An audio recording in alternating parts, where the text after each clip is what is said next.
Arizona Territory, September 1882. The night had no moon. Darkness swallowed the land whole, turning the desert into a black sea without end. Ezra Holloway sat alone in his cabin, cleaning his Sharps rifle by the dim glow of an oil lamp. The weapon was old, worn smooth by years of handling, but it still shot true. It had followed him through the killing fields of Virginia, through 18 years of silence, through dreams that never let him forget. 3 gunshots shattered the quiet, sharp, clear, from the east. Ezra grabbed his Winchester and was out the door before the echoes died. His boots hit the dirt. His eyes cut through the darkness. Torchlight flickered in the distance, moving fast, coming his way. A figure ran toward the ranch, stumbling, falling, rising again. Behind it, 3 riders closed the gap. Ezra raised his rifle, steadied his breath, fired. The lead rider dropped from his horse without a sound. The other 2 cursed and wheeled around. They saw the muzzle flash. They understood. Without another word, they vanished into the night. Ezra walked forward, rifle ready.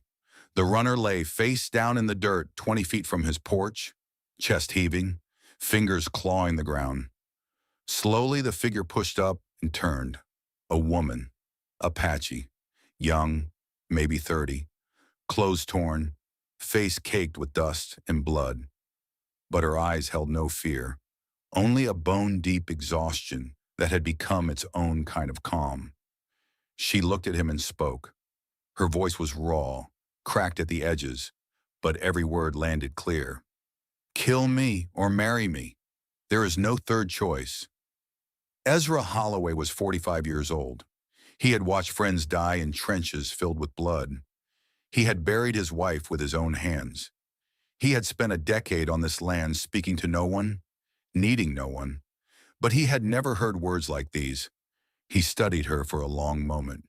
The lamplight from his cabin threw weak shadows across the space between them. "Get up," he said. "Explain inside." Her name was Nolan. She sat by the fire, a blanket around her shoulders. She did not watch the flames. She watched him. Ezra stood across the room, back against the wall. The Winchester leaned within reach. "Talk," he said. She did. Her husband was Grey Wolf, a good man, strong and honest. They had lived on land near the river, land her family held for generations. Land with water, the only creek in this region that survived the brutal summer droughts. 6 months ago, white men came. They carried papers, documents with official stamps. They said the land belonged to someone else now. Grey Wolf refused to leave. He knew those papers were forged. He had proof. Evidence that these same men had stolen land from 4 other families using the same methods. He planned to take everything to the federal court in Tucson. 3 days later, Grey Wolf was dead, shot through the chest. The killer had a cross-shaped scar on his neck. After that, Nolan's world collapsed. Without a husband, she had no protection under Apache law. A widow without family could be claimed by any man who wanted her, or cast out to die alone. She chose to run. For 6 months, she survived. Mountains, deserts, hiding, starving, fighting for one more sunrise. Tonight, they almost caught her. "Why come here?" Ezra asked. "I did not choose you," she said. "I ran until my legs gave out. Your land was where I fell." "And that offer? Kill you or marry you?" Her gaze did not waver. "If you kill me, I die free. No man will own me. If you marry me, I have standing under white law. Protection. A place." She paused. "Both are better than what waits otherwise." Ezra felt something shift in his chest. Not pity, something older, harder. "The man who killed your husband? Cross-shaped scar on his neck?" "Yes. I know him. Virgil Slade. Works for Colonel Josiah Bramwell." Nolan's hands tightened in her lap, but her face stayed stone. "Bramwell controls this territory," Ezra continued. "Owns half the town. The sheriff is his cousin, The judge owes him money. He paused. Helping you means war. I know. Then why ask? Something flickered behind her exhaustion, not hope, fiercer. Because I am done running. If I die, I want to die standing, not on my knees. Ezra said nothing. His eyes moved to the wall. The Sharps rifle, the faded army medal, the photograph of a golden-haired woman, 10 years dead, Josiah Bramwell. The name crawled through his memory like a snake. Cold Harbor, June 1864. 47 Union prisoners kneeling in a ditch. A Confederate colonel standing above them, voice cold as grave dirt. No rations for prisoners. Dispose of them. The gunfire, the screams, bodies falling. Ezra playing dead beneath the weight of his brothers until the killers finally left. 3 men crawled out of that ditch. Ezra was one, and the colonel who gave the order was Josiah Bramwell. Stay tonight, Ezra said, his voice flat. Tomorrow I give you an answer. Morning came gray and cold. Ezra rode 8 miles to Silverton. The streets were quiet. Faces watched from windows but did not wave. He found Tomas Aguilar at the blacksmith shop, hammering iron. Tomas was 50, half Mexican, half Apache. Arms like oak branches, a face carved by decades of sun and hard truth. Holloway, Tomas did not look up. Heard shots from your direction. Trouble found me. What kind? The kind that speaks Apache and has half the territory hunting her. Tomas stopped hammering.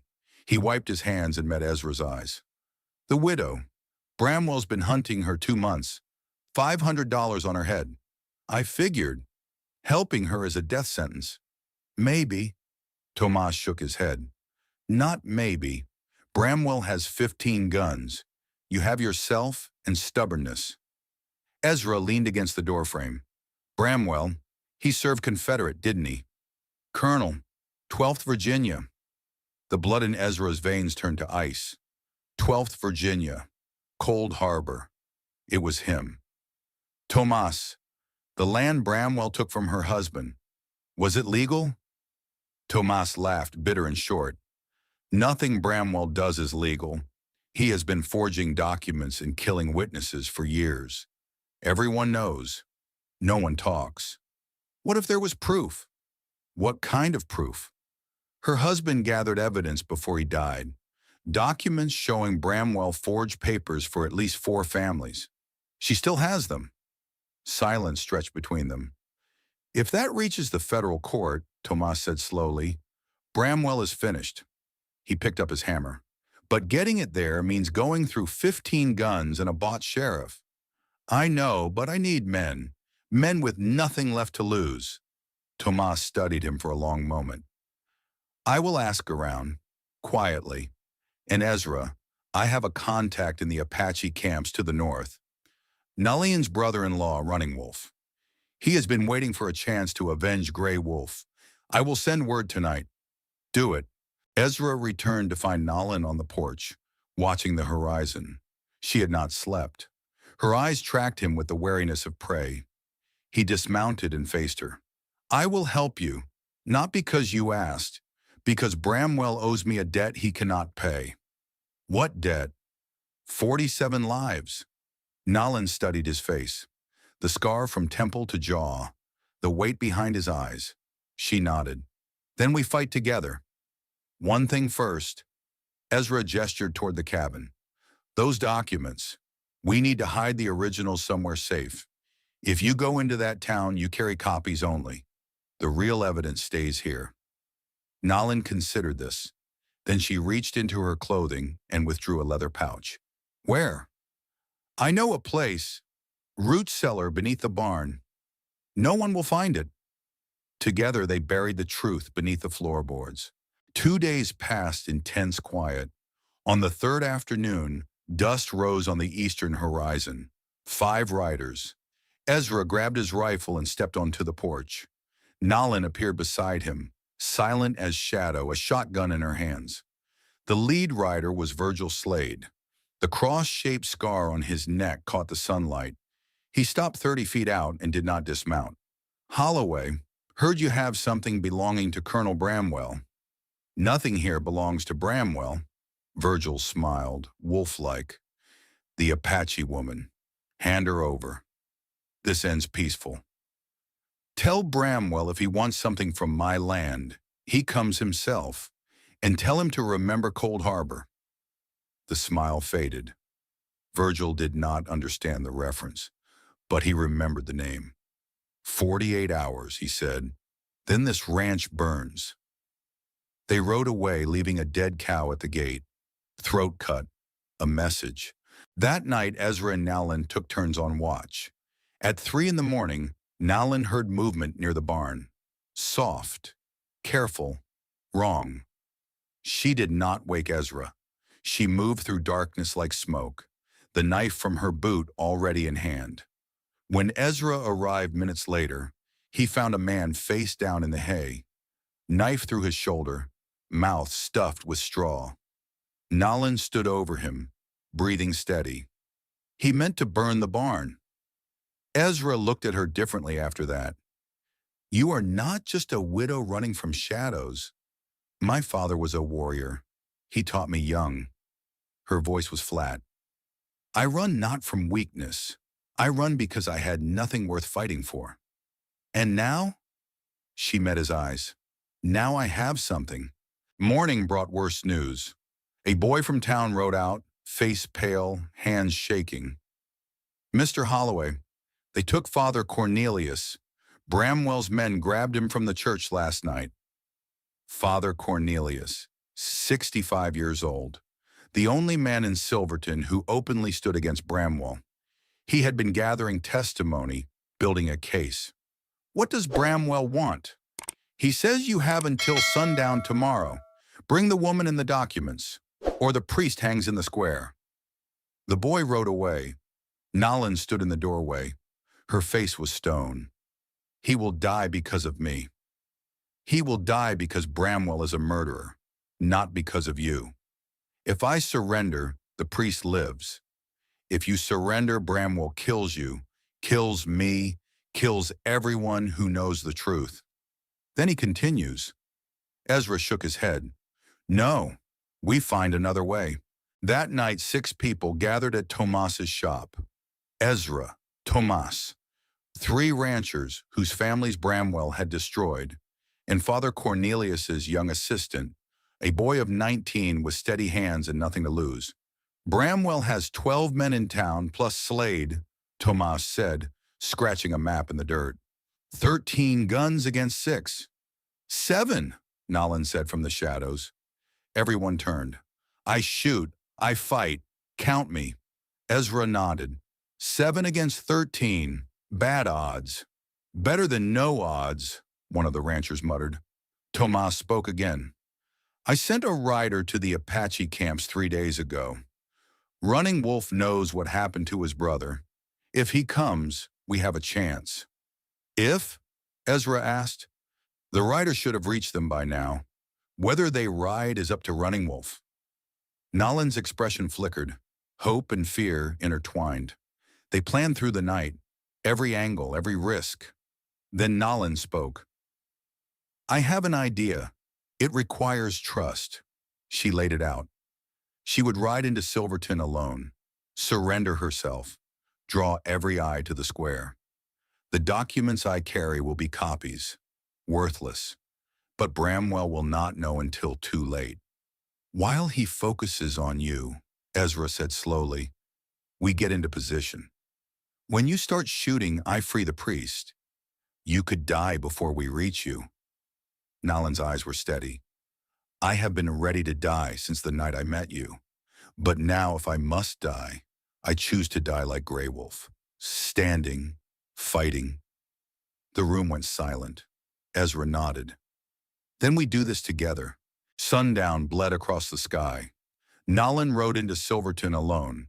Her horse walked slow down the main street, hooves echoing on packed earth. Windows shuttered, doors closed. The town held its breath. Virgil Slade waited at the end of the street, arms crossed. The Apache woman. Alone. His scarred face twisted into a grin. Brave or stupid? Nalin dismounted without a word. Let him lead her to the square. Father Cornelius knelt at the center, hands bound, a noose around his neck. His white hair was matted with blood, but his eyes held no blame when they met hers. Only sorrow. Colonel Josiah Bramwell descended from the saloon balcony, 60 years old, silver hair, the bearing of a military man. But his eyes were empty pits, the eyes of a man who had stopped seeing others as human long ago. The documents, he said, hand extended. Nalin threw the leather pouch at his feet. There, release the priest. Bramwell opened the pouch, scanned the papers. His lips curled. Release him? I never made such a promise. He gestured. 2 men moved toward Nalin with ropes. She spat in his face. He struck her hard. She hit the ground but did not cry out. Hang them both. A rifle crack split the air. The man tightening the noose dropped dead, bullet through his skull. Ezra Holloway stood in the church bell tower, Sharp's rifle smoking. Chaos erupted. Tomas and the others burst from alleys, guns blazing. Bullets tore through the square. Horses screamed and bolted. Nalin rolled, pulled the knife hidden in her hair, slashed Father Cornelius's bonds. Move! She shoved him toward cover. The battle raged. Bramwell's men were scattered, surprised, but they outnumbered the attackers. Tomas took a bullet in the leg. 1 rancher fell and did not rise. Then from the northern ridge, a sound. Hoofbeats, many hoofbeats. 9 Apache warriors crested the hill. At their head rode a man with gray-streaked hair and fire in his eyes. Running Wolf. Tomas, bleeding against a water trough, laughed through his pain. They came. Thank God, they came. The warriors swept down like a storm. Bramwell's remaining men broke. Some surrendered. Some fled into the desert. In the chaos, Virgil Slade saw his chance. Nalin was helping Father Cornelius to safety. Her back was turned. Slade drew his knife and charged. Ezra dropped from the church roof, landing hard between them. Slade! Virgil stopped, grinned. Holloway, the Cold Harbor survivor, heard about you. You killed her husband. I kill a lot of people. Hard to keep track. They faced each other, 15 feet apart, hands hovering over holstered pistols. The world went silent. 2 shots rang out as one. Virgil fell backward, hole in his chest, dead before he hit the ground. Ezra staggered. Blood spread from his left shoulder, but he stayed upright. Bramwell tried to escape through the saloon's back door. Running Wolf was waiting. They dragged him to the square and threw him at Ezra's feet. Recognition dawned in Bramwell's eyes. You, Cold Harbor. You were one of them. Ezra pressed his pistol to Bramwell's forehead. His hand was steady. His voice was not. 47 men, unarmed, prisoners. You ordered them shot. That was war. Bramwell's voice cracked. They were enemies. They were surrendered soldiers. You murdered them. Ezra's finger tightened on the trigger. 18 years of nightmares focused on this moment. 18 years of waking in cold sweat, hearing the screams, seeing the faces of men he could not save. He could end it now. One squeeze. Father Cornelius spoke from nearby, voice weak but clear. Ezra, son, do not let him make you what he is. Nalin stood a few feet away, silent, watching. He looked at her. In her eyes, he saw the question she did not ask. What kind of man do you choose to be? Ezra thought of the 47, their faces, their names he still remembered. They had deserved justice, not revenge. Slowly, he lowered the gun. You do not get a quick death, he said. You will stand trial. The whole territory will hear what you did. At Cold Harbor. Here, everywhere. He stepped back. The law will hang you in daylight, for everyone to see.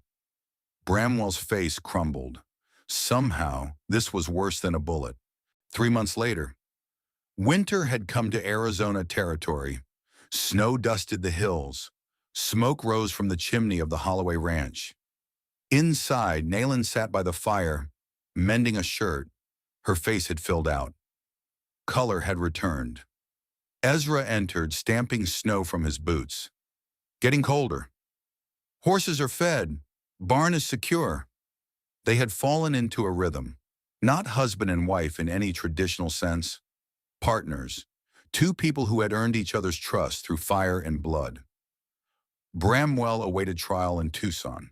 The evidence, real evidence retrieved from the root cellar, had been enough for federal charges. For the first time in years, his victims would see justice. Running Wolf had returned to his people. Before leaving, he had spoken to Ezra alone. Care for my sister. She chose you. Honor that. I will. See that you do. One evening, snow falling soft outside, Nayland spoke. Ezra. Yes. That first night I believed you would kill me or turn me away. Ezra poured coffee, sat across from her. Thought about it. Then why help? He was quiet for a moment. When you stood there, covered in dirt and blood, barely able to stand, you looked me in the eye. Not begging, demanding. He set down his cup. I realized I had not truly looked at another person in 10 years, had not made a real choice, just existed, waiting. Waiting for what? For death to notice me. He met her gaze now. You reminded me what it meant to choose something, to fight for something. Nayland absorbed this. The fire crackled. Grey Wolf used to say the strongest warriors are not those who never fall. They are the ones who stand back up. Smart man. He was. A pause. He would have respected you. A week later, a stranger stopped at Thomas's shop. Looking for the Holloway Ranch. Heard there is an Apache woman living there? Thomas kept hammering. What of it? Curious. Strange arrangement. Thomas finally looked up. You want to know what happened? She showed up at his door half dead. He could have turned her in for $500. Easy money, easy life. But he did not. No. Why? Thomas set down his hammer. She did not come begging to be saved. She came ready to die, and something about that woke him up. He glanced toward the distant hills. People think he rescued her, but truth is, she rescued him. He had been dead inside for 10 years, going through motions. She gave him a reason to live again? The stranger considered this. So they are together? Married? Thomas shrugged. I do not know what they are, but smoke rises from that chimney every day now. Fields are tended, fences fixed. He picked up his hammer again. They are building something. In this territory, that matters more than names. Evening fell over the ranch. Ezra and Nayland sat on the porch, watching stars emerge one by one. Neither spoke. They did not need to. Inside the cabin, warmth held against the cold. Outside, the land stretched silent and vast. Two people who had believed their stories were over had found, against all odds, a new chapter. Not a fairy tale. Not a love story in the way songs told it. Something harder. Something earned. Respect forged in blood. Trust built through action. A future neither had dared to imagine. The night deepened. The stars burned cold and bright. And in the darkness, two survivors sat side by side, ready for whatever came next. Together. The end. In the brutal territories of the American West, mercy was rare and survival never guaranteed. But sometimes two broken people could find in each other the strength to keep standing. Not because the world was kind, because they chose to be. And that choice made all the difference.